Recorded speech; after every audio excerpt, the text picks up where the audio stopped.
E aí pessoal, se você clicou nesse vídeo, obviamente você está em busca de uma aula de ligações covalentes ou molecular, então sejam bem-vindos. Vamos iniciar aqui a nossa aula com a continuação em relação a ligações iônicas. Como já é de costume, se você não é inscrito, se inscreve aí no canal, ativa as notificações, assim fica bem mais fácil saber quando tiver nova videoaula no ar. No card eu estarei deixando sugestões de outros conteúdos para vocês, e quase toda quinta e sexta-feira a gente tem novo conteúdo para auxiliar no seu estudo da química. Quando a gente fala de ligações covalentes ou molecular, pessoal, primeira coisa que a gente tem que entender, ela ocorre entre ametais, ou seja, eu tenho aqui uma ligação entre ametal mais ametal, certo? E também ela pode ocorrer entre ametal e hidrogênio. Se você vê aí alguém da parte dos metais, já não será mais ligação covalente. A metal, na minha tabela periódica, está destacado em vermelho. E o hidrogênio, o filho de chocadeira, que não faz parte de família nenhuma, aqui destacado em verde, certo? Basicamente, ligações covalentes, elas se baseiam no compartilhamento de elétrons, ou seja, diferente da iônica, ninguém perde, ninguém ganha elétrons. A eletronegatividade entre esses elementos é baixa, então eles não conseguem arrancar elétrons da camada de valência de ninguém. Por exemplo, aqui a gente tem os dois hidrogênios, ambos com a mesma eletronegatividade, então eles apenas compartilham esses elétrons. E em ligações moleculares, pessoal, os elementos eles têm tendência a receber elétrons. Levando aqui em consideração a baixa diferença de eletronegatividade, como dito, nenhum dos dois tem força bastante para arrancar elétrons, e na ligação covalente também respeita-se a regra do octeto.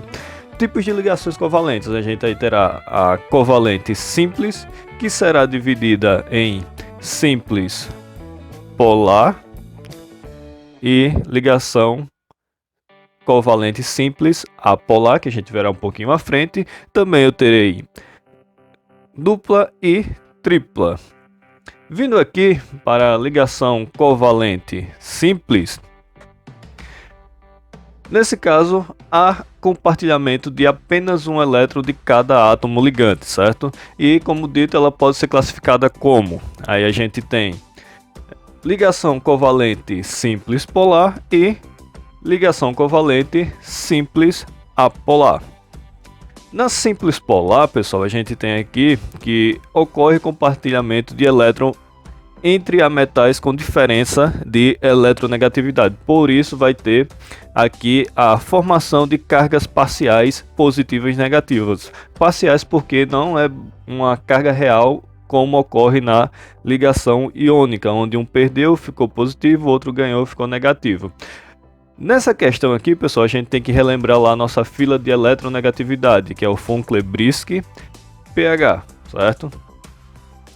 pH. Lembrando que na tabela periódica o elemento mais eletronegativo será o flúor e o menos eletronegativo será o hidrogênio, certo? Mais eletronegativo, menos eletronegativo. Então, vamos fazer aqui algumas simulações.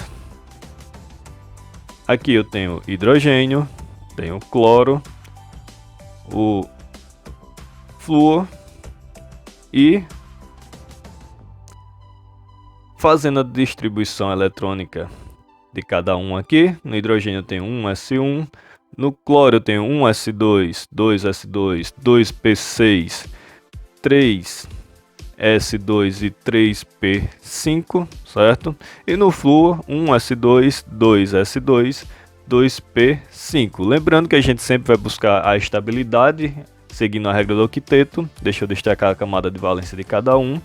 E na camada de valência eu quero imitar a configuração de um gás nobre com 2 ou então 8, na maioria dos casos, elétrons na camada de valência. Então aqui no hidrogênio eu tenho 1 elétron na camada de valência, cloro eu tenho 7 e flúor também tenho 7 elétrons na camada de valência. Só que todo mundo aqui quer receber elétrons, então como ninguém vai puxar um elétron, eles vão compartilhar. Deixa eu adicionar mais um exemplo aqui, o oxigênio, sendo que o oxigênio ele tem a camada de valência com 6 elétrons. Representações, pessoal. Nas representações eu terei a fórmula de Lewis, eu tenho a fórmula estrutural e a molecular. No caso, a gente viu aqui que na camada de valência do hidrogênio tem 1 elétron, cloro 7, flúor tem 7 e oxigênio tem 6. Na fórmula de Lewis, pessoal, eu vou fazer a minha representação demonstrando todos os elétrons presentes na camada de valência de cada um dos elementos que vão praticar a ligação. Por exemplo, pegando aqui o hidrogênio junto com o cloro. O hidrogênio tem 1 elétron na camada de valência, então eu represento aqui, e o cloro tem 1, 2, 3, 4, 5, 6 e 7 elétrons na camada de valência. Ambos querem receber elétrons, ninguém tem força para puxar o elétron de ninguém, então nesse caso eles vão fazer um compartilhamento. Aqui o hidrogênio compartilha o seu elétron com o cloro e o cloro compartilha o seu elétron com o hidrogênio. Com isso, o hidrogênio, que tinha apenas 1 elétron na sua camada de valência, seguindo a regra do octeto, passa a ter 2, e o cloro passa a ter 8 elétrons na sua camada de valência, certo? Veja só, eu tenho aqui 1, 2, certo? E no cloro eu tenho 1, 2, 3, 4, 5, 6, 7 e 8 elétrons com o elétron do hidrogênio. Com relação à carga parcial, pessoal, observando aqui a minha fila de eletronegatividade, certo? Onde eu tenho o cloro e o hidrogênio. Para fazer esse comparativo, eu tenho o cloro aqui e o hidrogênio no final da fila. Então o cloro é muito mais eletronegativo do que esse hidrogênio, puxando assim a nuvem eletrônica mais fortemente para o lado dele. Com isso, eu tenho uma carga parcial positiva no hidrogênio e uma carga parcial negativa no cloro, já que o cloro fica com a maior densidade eletrônica ao seu redor. Vamos fazer mais um exemplo. Agora o hidrogênio junto com o flúor. O flúor tem os 7 elétrons na camada de valência e o hidrogênio tem apenas 1. Mesma coisa, ambos têm tendência a receber elétrons, então nesse caso eles passam a compartilhar 1 elétron cada um, ficando aí o flúor com 8 elétrons, certo? E o hidrogênio com 2.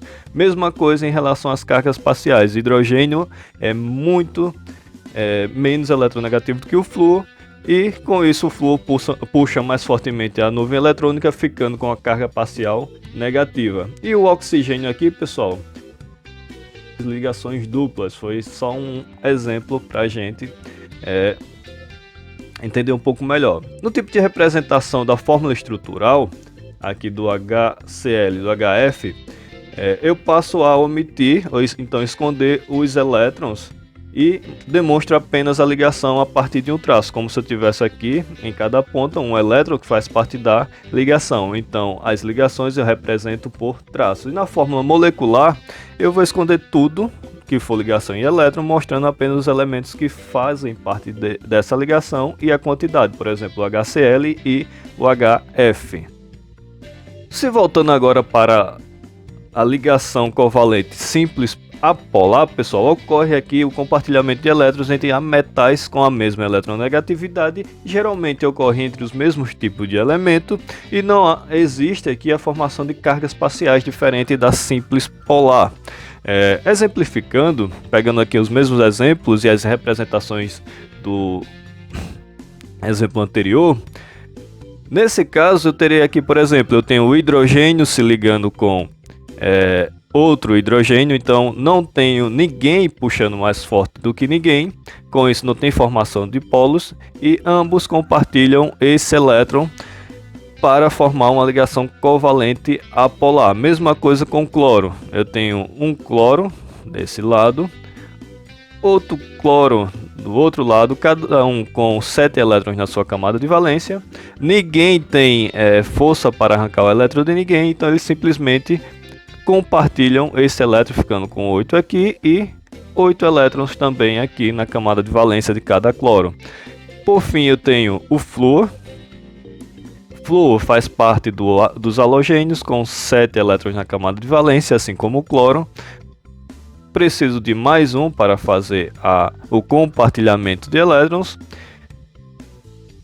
Compartilhou, cada um fica com 8 elétrons em sua camada de valência, certo?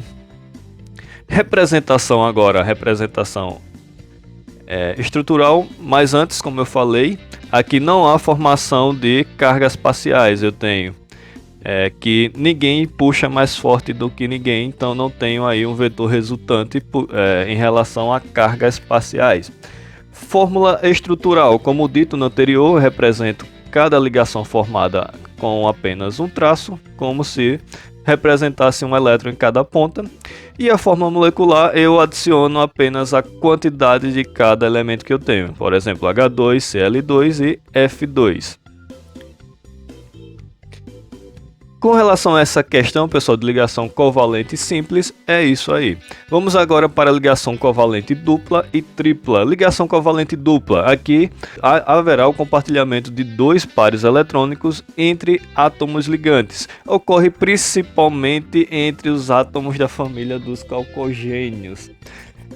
Por exemplo, aqui a gente tem o oxigênio, que a gente viu no último slide, que possui 6 elétrons na sua camada de valência. Então aqui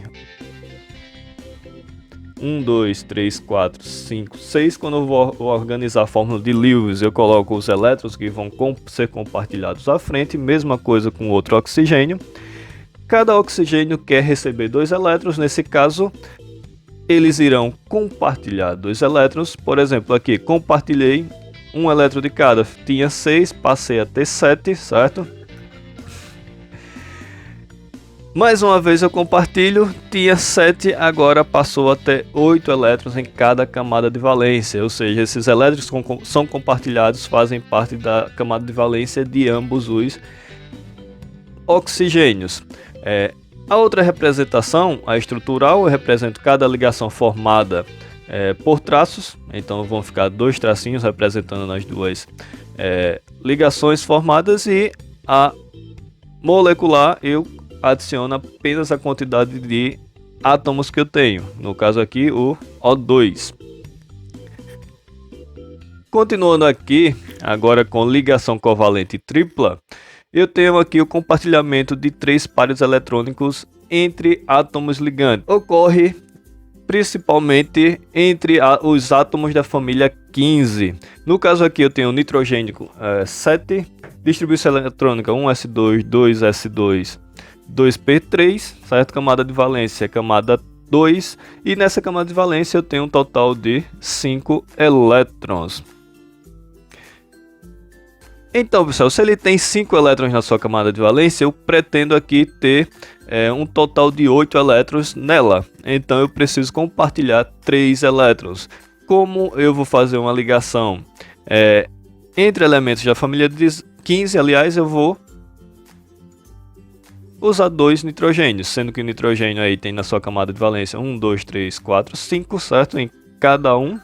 Nisso aí, para chegar ao total de 8, eu vou compartilhar um par de elétrons, 2 pares e por fim 3 pares. Antes eu tinha 5, passei para 8. Representação estrutural, 1, 2, 3 tracinhos, representando cada ligação formada. E a molecular, eu vou representar apenas a quantidade de elementos que eu tenho, no caso 2 nitrogênios, N2. Aqui eu tenho Lewis, estrutural e molecular.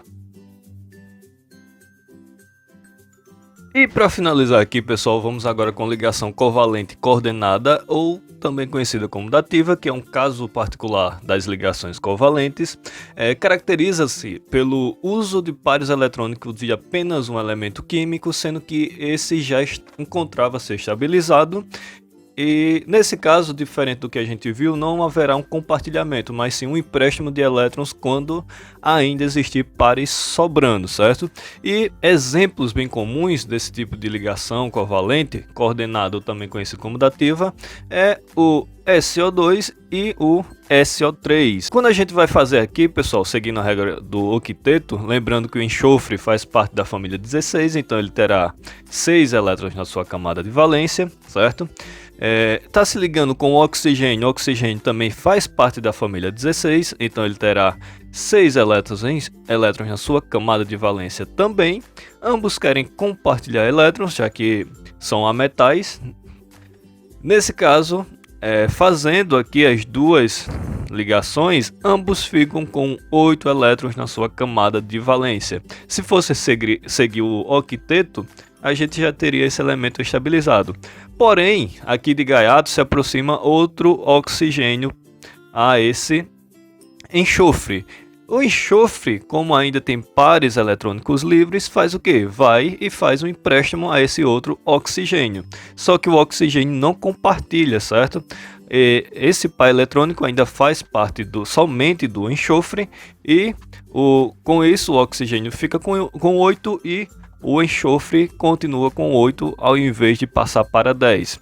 Representação, mesma coisa, cada ligação representa por um tracinho, sendo que quando falo da dativa, antigamente ela seria representada com uma setinha para o elemento que recebesse esse empréstimo, mas hoje em dia está em desuso.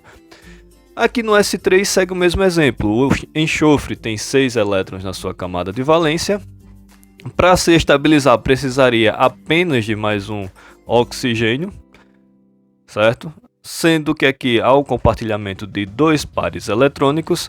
Com isso, cada elemento ficaria com 8 elétrons na sua camada de valência, só que na minha fórmula eu tenho SO3, então eu preciso de mais 2 oxigênios para completar esse meu composto. Então o enxofre empresta um par eletrônico para esse oxigênio e outro para esse. Com isso, cada oxigênio fica com 8 elétrons na sua camada de valência e o enxofre também. Representação estrutural, mesma coisa, cada ligação formada é representada por um tracinho, certo? E a fórmula molecular a gente tem acima. Aqui eu tenho a molecular, certo? Só a quantidade dos elementos. Aqui eu tenho a de Lewis, onde eu represento todos os elétrons. A estrutural, onde as ligações são representadas por traços. Mais uma vez, molecular. A de Lewis e a estrutural. E aqui, pessoal, foi fácil assim. Valeu, pessoal, até uma próxima aula. Não deixa de se inscrever no canal, curtir, compartilhar e deixar seu comentário aí. Valeu!